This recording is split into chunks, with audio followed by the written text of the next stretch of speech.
E segue as investigações na busca por irregularidades no INSS, né? Mas afinal de contas, o INSS vai pagar os consignados fraudulentos da folha de pagamento de aposentado, pensionista, beneficiário do BPC?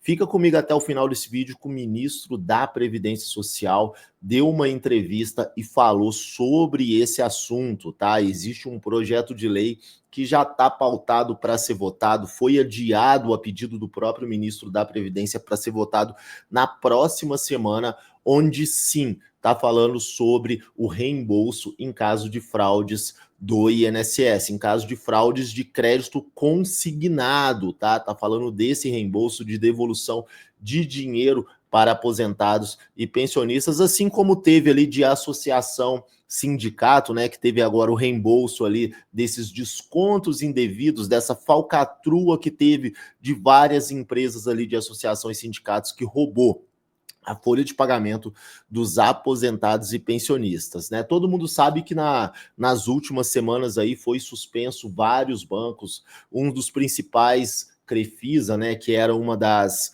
maiores que tinha ali, a maior carteira do INSS era da Crefisa de pagamento, né? Ela que tinha, ela venceu de 21 lotes do leilão, do último leilão passado, ela venceu 20, então ela tinha a carteira de milhões de aposentados de pensionistas para fazer o pagamento, e agora ela não vai ter mais essa carteira, que foi suspenso, tá? A Agibank também foi suspenso por várias irregularidades, mas dentro dessas irregularidades, dentro de tudo que é falado, né, está também ali agora sendo pautada a questão do crédito consignado, está sendo investigada irregularidades também dentro do crédito consignado, né? A gente tem um projeto de lei pedindo anistia dos descontos de aposentados e pensionistas de empréstimos ali por um período específico, né, que ficar comprovado que teve irregularidades. Essa investigação está acontecendo, está buscando essas irregularidades, mas vem comigo, vamos ver o que o próprio ministro da Previdência Social fala sobre isso, sobre essa questão, sobre esse projeto de lei que está sendo pautado e esse reembolso para os aposentados e pensionistas de crédito consignado irregular. Então vem comigo, vou colocar na tela aí para vocês, tá? Ele deu essa entrevista ao Estadão, tá? O Estadão, e a gente vai colocar aqui para você, tá? A CPI do INSS, é fato que o governo foi surpreendido e perdeu esse comando da comissão. Neste momento, o que é que mais preocupa o senhor? Isso vai atrapalhar, por exemplo, a agenda do próprio Ministério? Como vocês estão se preparando para essa CPMI? E já junto com o CPMI, aí, se vocês vão precisar montar aí um time específico de acompanhamento da comissão? Bem, primeiro, o governo, pelo menos eu falo em nome do Ministério da Previdência Social e do INSS. O governo não perdeu nem ganhou nada, porque essa é uma atribuição do parlamento, escolher o seu relator, o seu presidente, e nós não temos a pretensão de interferir na escolha de quem quer que seja. Então, nós não vamos escalar o time da CPMI. Nós vamos encarar qualquer que seja o relator, qualquer que seja o presidente da CPI, com a mesma tranquilidade, com o mesmo equilíbrio.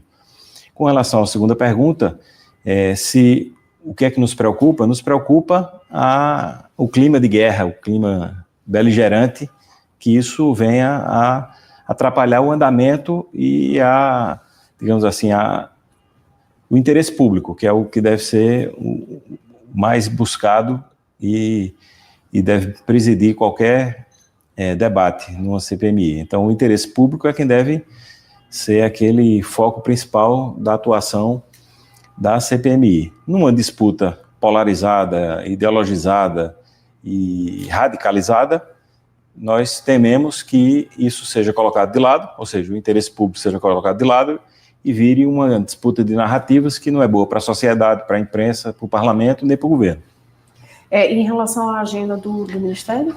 Em relação à agenda do Ministério, atrapalha, porque à medida que nós tivermos uma CPMI acontecendo com acusações, com perguntas, com requerimentos de informação, com dados sendo colocados, a gente já tem uma estrutura aqui muito enxuta, que vive aqui no limite do trabalho aqui e da exaustão física aqui das pessoas que estão trabalhando. A gente vai ter que incluir aí uma pessoa que vai estar acompanhando, uma ou mais pessoas que vão ter que estar acompanhando os depoimentos, os dados, levantando informações, vai ter que ter pessoas destacadas para fornecer esses dados para a CPMI. A gente já teve aqui um aumento exponencial aqui do número de RICs, né, que são os requerimentos de informação, e de requerimentos baseados na LAI, que é a Lei de Acesso à Informação.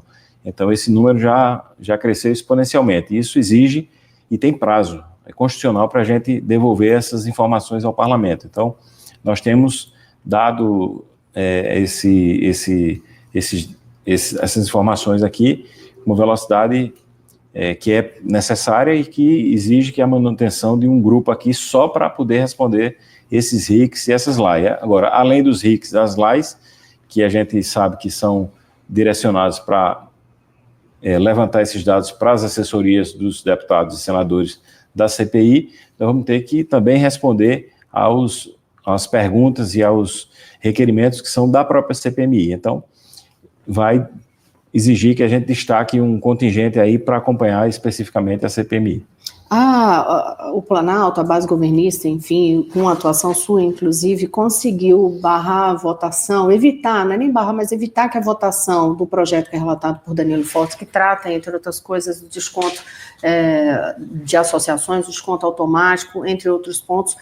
Vocês conseguiram tirar a votação dessa quinta-feira e deixar para uma negociação na próxima terça. O que é que o governo não aceita de jeito nenhum nesse texto que está para ser votado?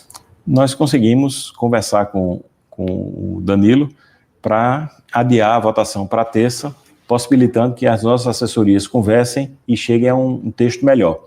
2 pontos, além de outros que nos preocupam, 2 pontos têm chamado a atenção. Primeiro, tirar a discussão do teto de juros do crédito consignado, que hoje é discutido com o Conselho Nacional de Previdência Social, que é um conselho quadripartite, onde tem governo, setor patronal, setor laboral e aposentados, tirar do âmbito desse conselho a discussão da taxa, do teto, para o Conselho Monetário Nacional. Nós achamos que é uma medida totalmente equivocada, que nós queremos que seja mantido no âmbito do Conselho Nacional de Previdência Social. Esse é o primeiro. O segundo é o artigo 3º e, sobretudo, parágrafo 1º do artigo 3º, que diz que o INSS vai arcar com qualquer responsabilização de ressarcimento de descontos indevidos, de crédito consignado indevido, ou seja, qualquer prejuízo que qualquer pessoa tiver será pago pelo INSS. Eu acho que não tem nenhum cabimento isso. Quem tem que pagar, arcar com as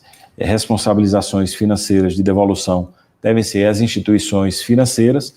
É impensável que o INSS seja o responsável por ressarcir financeiramente os aposentados de uma fraude que possa ser feita por um correspondente bancário ou por uma instituição financeira. Então, nós não podemos deixar esse ônus para o INSS, para o Tesouro Nacional. Agora eu pergunto para vocês, você acha que o INSS ele tem essa responsabilidade? Porque quem autoriza esse desconto é uma empresa contratada do INSS, é a Dataprev. Quem fez o contrato de parceria com os bancos? Próprio INSS, ele que faz o contrato de parceria. As associações e sindicatos que descontou indevidamente de aposentado e pensionista, que está vinculada a várias instituições financeiras de crédito consignado, quem autorizou é o INSS.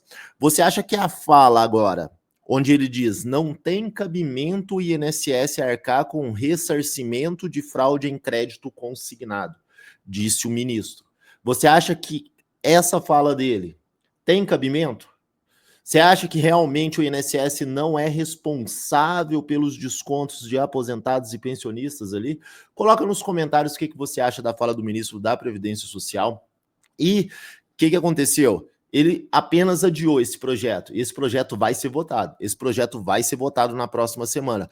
E eu duvido muito que eles vão tirar esse artigo que ele está querendo discutir, que é o artigo 3º do parágrafo 1º desse projeto de lei, onde visa ali sim o ressarcimento para o aposentado pensionista do INSS em caso de fraude dentro do crédito consignado. Então, pessoal, na próxima semana a gente vai ter muito o que falar sobre isso, muitas novidades vindo aí, principalmente sobre isso. E não esquece, deixa seu comentário. O que você achou da fala do ministro? Você acha que realmente o INSS não tem nenhum tipo de responsabilidade sobre o crédito consignado que ele autoriza na folha de pagamento do aposentado, do pensionista, do BPC-Loas? Coloca aí nos comentários o que você acha e a gente volta com mais notícias sobre isso. Uma semana abençoada a todos, que Deus ilumine o caminho.